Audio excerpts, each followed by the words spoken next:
ускоренные смелым ездоком. Не знали вы, что я в сплошном дыму, в развращенном буре быть с тобой мучаю, что не пойму, куда несет нас рок событий.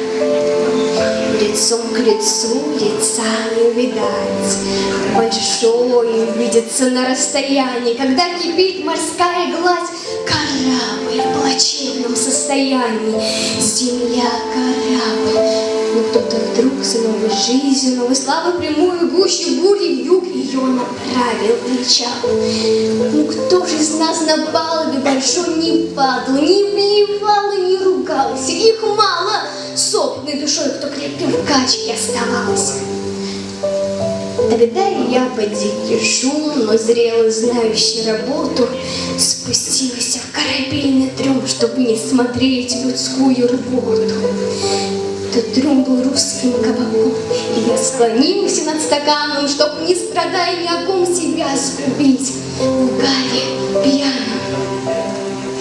Любимые, я мучил вас, у вас была тоска в глазах усталых, что я пред вами на показ себя растрачивал в скандалах. Но вы не знали, что я в сплошном дыму, в развращенном буре быть с тобой мучаюсь, что не пойму, куда несет нас рок событий.